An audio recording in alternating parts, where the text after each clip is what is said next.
Olá, segundo ano, e aí, tudo certo com vocês? Mais uma videoaula aqui de geografia para vocês. Bom, falando aqui um pouco sobre a avaliação que eu passei para vocês, né? Quer dizer que foram bem os que fizeram, né? Não foram todos, certo? Não foram todos os alunos que realmente fizeram a avaliação, né? Não sei porque muitos não conseguiram abrir as questões e quem não conseguisse, né, quem não conseguir abrir poderia ou pode, né, enviar o gabarito via WhatsApp, né? Quer dizer, quem não conseguia enviar a prova, né? E quem não conseguia nem abrir a prova pode ainda, se for possível, enviar uma mensagem para mim dizendo por que não abriu a prova, o problema. E aí eu envio a prova via PDF ou Word, né, dependendo do documento que seja mais acessível ao aluno, certo? Então, quem não fez ainda, gente, certo? Quem não conseguiu enviar, né, quem não conseguiu abrir, pode entrar em contato e a gente resolve essa situação, certo? Bom, voltando aqui nesse nosso assunto, que nós falamos na questão industrial, né? Na última aula, eu passei para vocês, eu até fiz uma videoaula saindo aqui um pouco do livro, né? Sobre a questão da Revolução Industrial, certo? Que são 3 etapas, né? Que como o livro você já tem, né? Então eu quis sair um pouco com outras informações para abrir mais a mente em relação a esse assunto, beleza? Bom, na primeira etapa eu expliquei para vocês a questão do da energia que movimentou, né, as máquinas, né, que foi essa revolução industrial na segunda metade do século XVIII, quando se inicia esse processo industrial, né, está aqui em 1769, né, na Inglaterra, é a pioneira, não esqueçam disso, e a principal força de movimentar essas máquinas era o carvão mineral, que é justamente movimentar as máquinas, tá aqui, ó, movida a vapor. A vapor desse carvão, com a queima do carvão, ele libera esse vapor que movimenta essas turbinas, que movimenta esses faz com que essa força motora se transforme em força mecânica, né? Essa força e movimente essas máquinas. Basicamente é isso, como funciona, né? Então, a primeira fonte de energia da primeira revolução industrial foi o carvão mineral, certo? E a primeira máquina foi a máquina movida a vapor, a máquina a vapor, justamente a máquina a carvão mineral.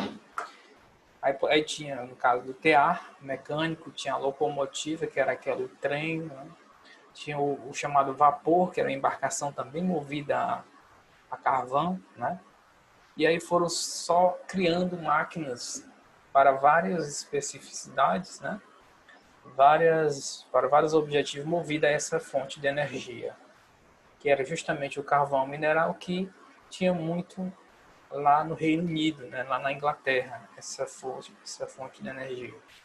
Aí houve essa DIT, que é a Divisão Internacional do Trabalho, entre os países industriais e as regiões fornecedoras de matérias-primas agrícolas.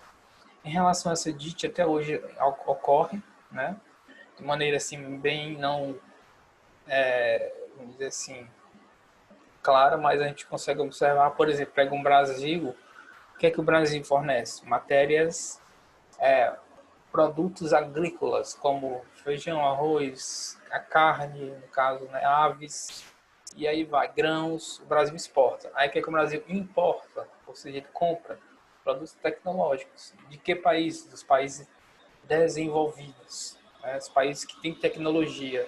Então, existe essa divisão internacional do trabalho. Você é um país agrário que vai plantar esse tipo de produto, né, esses produtos agrícolas, e o outro vai só trabalhar com tecnologia. Então tem uma divisão, né? Hoje em dia ocorre isso pela questão até financeira. Nos países mais ricos, eles trabalham com produtos mais sofisticados, certo? Então tem aqui, ó, desde sua origem, o capitalismo é um sistema econômico internacional com a Revolução Industrial. Ficou demarcada uma clara dite na qual os países industrializados exportavam seus produtos para as regiões sem manufaturas e estas forneciam matérias-primas para eles, ainda que as especificidades de cada época. Aqui está falando da primeira Revolução Industrial, né?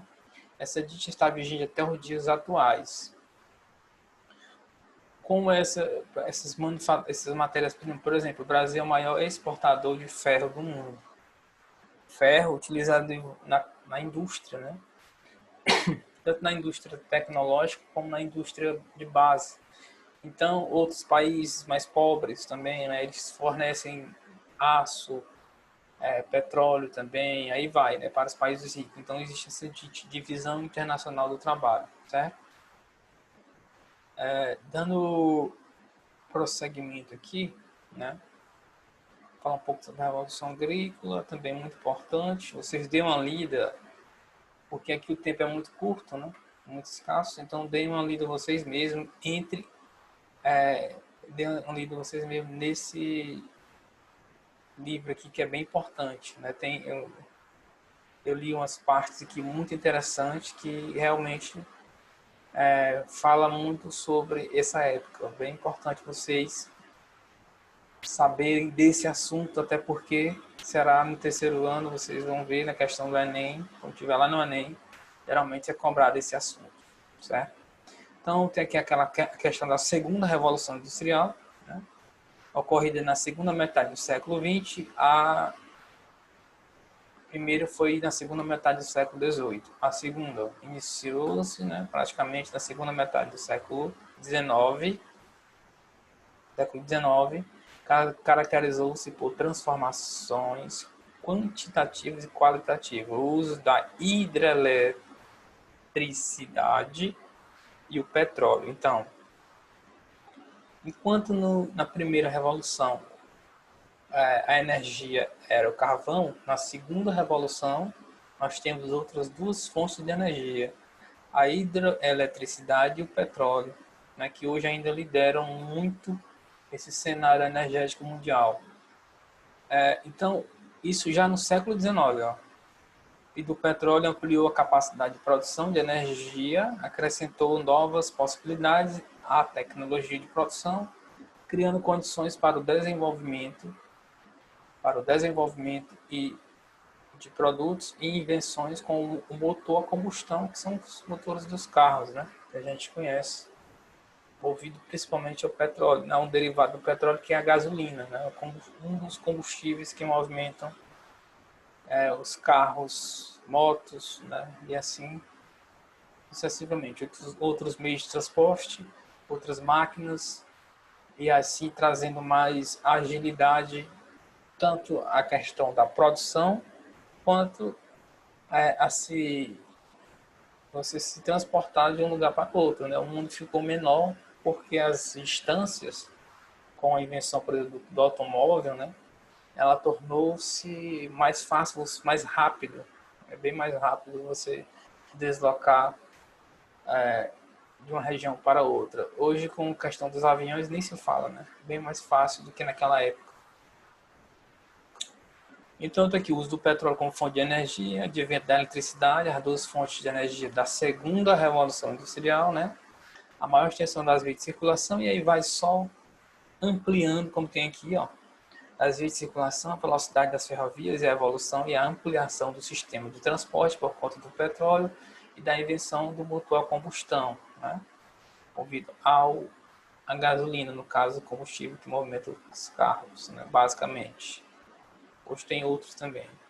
Então, possibilita a instalação de indústria em locais mais distantes das fontes de energia e de matéria-prima. Certo? Aqui é uma locomotiva, né? Essencialmente, né, o trem de carga em ferrovia no Reino Unido em 1905. Né? Aí nós temos, bem característico naquela época, né, do século XX, início do século XX, onde era um dos principais meios de transporte de carga, ainda hoje, né, em grandes centros. Grandes países, como por exemplo os Estados Unidos, que tem uma grande extensão territorial, eles utilizam principalmente ainda os trens, né, para transportar mercadorias, não pessoas, né? Mercadorias. É mais barato, né? E é bem mais prático fazer esse transporte de mercadorias, né? E produtos aí. Então, o capitalismo monopolista surgiu na segunda metade do século XIX, né? No caso do século XIX, final do século XIX, na segunda fase da Revolução Industrial, a expansão da industrialização para diversos países e a ampliação de novas tecnologias, né? A produção e o transporte modificaram profundamente a orientação liberal característica da primeira fase da Revolução, certo? Esse capitalismo monopolista, né, financeiro, ele vai surgir já nessa questão do capitalismo em si, porque o capitalismo ele requer bens, né? Quanto mais bem você adquirir, claro, mais rico você fica. Então, todos querem ter mais, né? Ou seja, ninguém quer dividir nada. Os industriais, quanto mais lucro eles tiverem, melhor, não interessando o lucro do outro. Então, tem esse caráter bem de selva mesmo do questão do capitalismo. Aí nós temos aqui o avanço da tecnologia, os novos setores, né? Vocês dêem uma olhada também, certo? O capitalismo monopolista financeiro. Ó, a fusão de capital industrial com capital financeiro, esse capital financeiro, ele vai ser a questão da indústria, que ganhou muita força na primeira revolução industrial, ou seja, os industriais, que são os donos das indústrias, que empregavam os operários, eles ficaram muito ricos, né? E aí começou a surgir outra fonte de questão econômica e financeira, a questão dos bancos, certo? Então tá aqui a fusão de capital industrial com o financeiro e a união de indústrias em fins do século XIX, nas primeiras décadas do século XX, levaram ao surgimento de gigantescas empresas de alta tecnologia para a época, originando os oligopólios e os monopólios, caracterizando o capitalismo monopolista financeiro. O que é esses oligopólios e monopólios, certo? Ainda hoje acontece isso, né? São empresas que monopolizam um setor da economia, né? Oligopólios, por exemplo, são grandes empresas que elas detêm mais de 90% dos lucros daqueles produtos, né? Deixa eu ver aqui, tem alguma coisa. Não tem falando nada sobre isso. Então, esses oligopólios, né? Eles, vamos dizer assim, ocorrem no mundo com uns conglomerados. O que são conglomerados? São muitas empresas, né, que às vezes se fundem em uma, né, e para se juntar, vamos dizer assim, a outras para ter o domínio de um mercado. Eu vou dar um exemplo para vocês sobre a questão de, deixa eu citar bem aqui, um monopólio aqui. Por exemplo, a Microsoft a empresa é um monopólio. Por quê? Porque até então os computadores, né, todos têm que vir com os drives, com os softwares da Microsoft.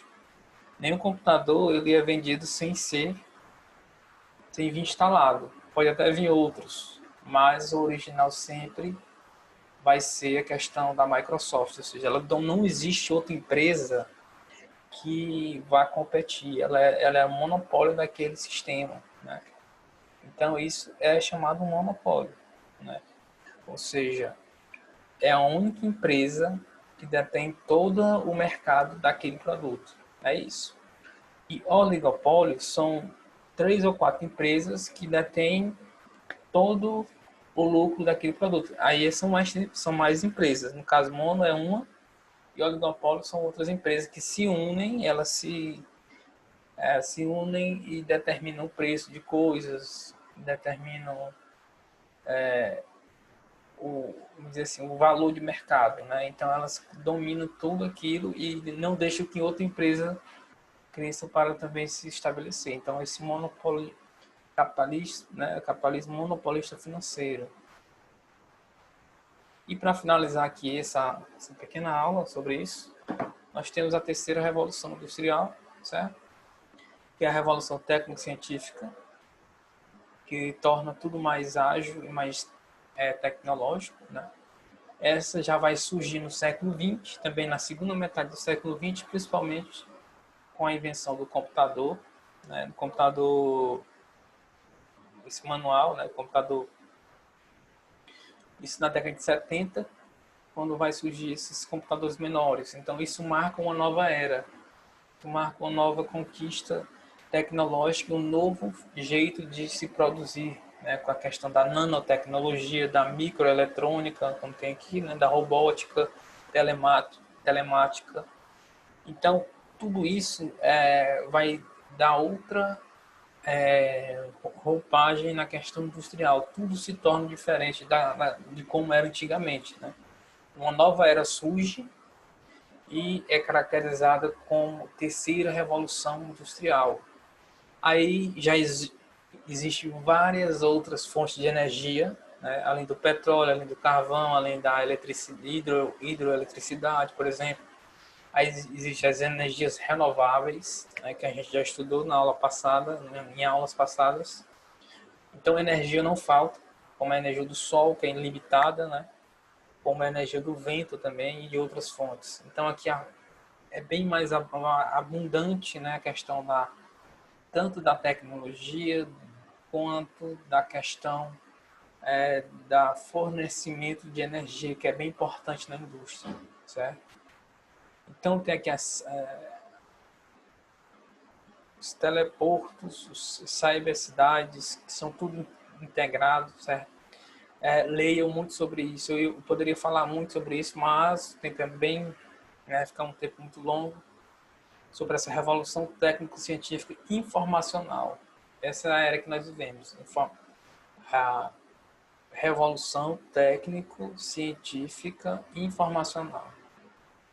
Inclusive, essa palavra foi criada por Milton Santos, que é o maior geógrafo brasileiro, na década de 80, 90. Ele que criou essa expressão, revolução técnico-científica informacional, que ele falou para descrever a sociedade em que vivemos. Todo mundo tem que ter muita informação, tudo é técnica, todos os produtos têm uma técnica, tudo é informação, né? E a tecnologia está presente em tudo.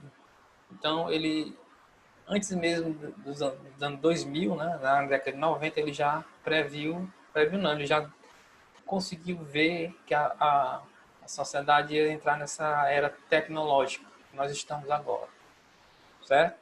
Bom, eu vou parar por aqui por conta, página 198, né, por conta do tempo, para não ficar muito escasso, a gente ficar muito tempo aqui falando, mas poderia falar muito sobre isso, certo? Então, por enquanto é isso, gente. Não vou passar nenhuma atividade para agora, né? Só mais para outra semana. Então é isso aí, gente. Valeu qualquer coisa. Se você entrar no WhatsApp lá, no privado mesmo, pode falar que a gente resolve qualquer questão, qualquer coisa, qualquer dúvida sobre esses assuntos. Então é isso aí. Valeu e até a próxima.